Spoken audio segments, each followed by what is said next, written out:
Well, I want to go back to the summertime. Your emotion after that victory was incredibly evident. I mean, can you just talk about, I guess, what that moment meant to you?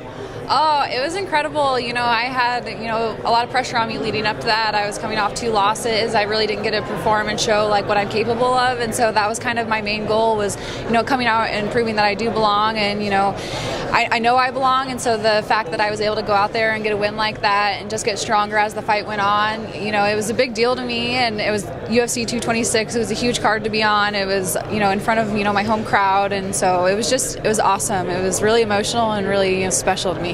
I'm sure you wanted to build on that momentum right away. Instead, it's like 7 months later, right? Yeah. Give me an idea.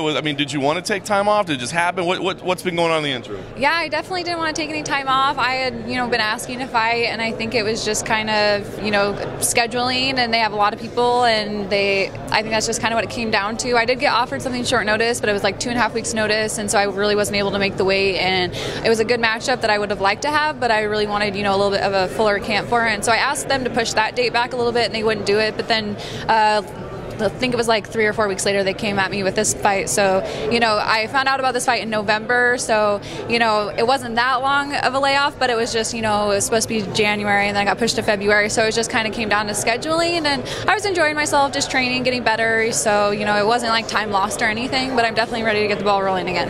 I want to ask what the training has been like, what the focus has been like, because as you said, I think that first UFC win is always a big moment in a fighter's career where you can say, I do belong. If there's any lingering doubt, no, I know I belong. So what's the focus been like? What's the energy level been like? Has it been different in this preparation? I definitely think my intensity has picked up a little bit. My coaches said, they see a little bit more of that like fighter in me. I'm not as, I wouldn't say timid, but, I definitely have been pushing the pace a lot more and, pouring it on a little bit more in the gym. And I definitely just bringing up that intensity, and then just, knowing kind of some of the key things that Alexandria likes to do, and just added that, some counters and that, but then overall just sharpening all my tools and, making my game a little bit more sound. I wanted to ask you about this matchup because she's an interesting character, still pretty new in her career as well. Been a while, she's had layoffs, that sort of thing. When you got matched up with her, did you know much about her? Did you have to study? What did you think about it? I kind of thought that could be a possibility. I had kind of been looking at the roster and looking at, a group of names that I could put together to send to Mick, and she was definitely one of them. I don't think she beat Kylan, in my opinion. It was definitely a very close fight, but she did have a win over Kylan. Then Jamie had a win over Kylan, so then I figured that might, be a matchup that they might try and match me up with. And then the Anaheim card was coming up, and I knew she fought on that card against Kylan, so I knew they were maybe trying to match her up. And so when they put me on that card with her, I kind of was expecting it, but, not surprised or anything. Yeah. What do you think about her skill set? As you said, that fight was a little bit controversial. What do you think about her overall as a fighter? I think she does have some good parts to her game, but I definitely think there's some holes that I saw in that fight.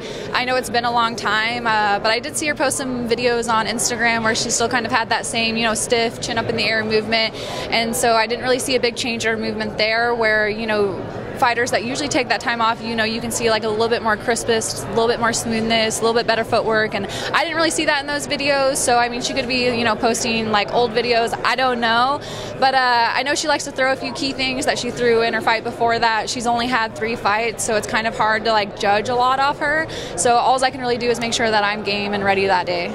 As for yourself, are you still balancing serving while you're preparing for this? Yeah, I actually was working 2 weeks ago.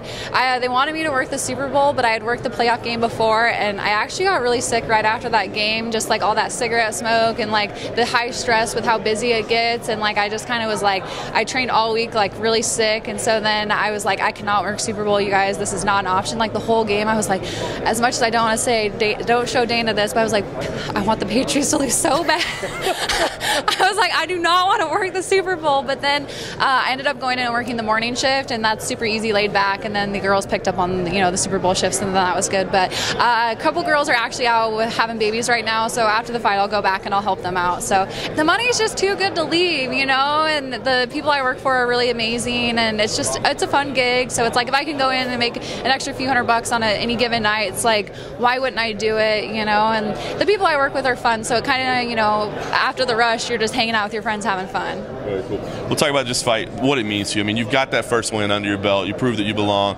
What's the goal here? What does this mean for you? Well, the goal is definitely to get the win. I don't want to be in that same position again where I'm, have a 50-50 record where the next fight I have all that pressure on me again. This is a good matchup for myself, and I think if for some reason the night doesn't go my way, that means I definitely fucked up somewhere, because I know how hard I've been training. I know what I've been doing in the gym. I know how my sparring rounds have been going. People that are normally, putting it on me, I'm starting to put it on them. So as long as I keep that intensity and I keep that pace, I think they'll come out with a win.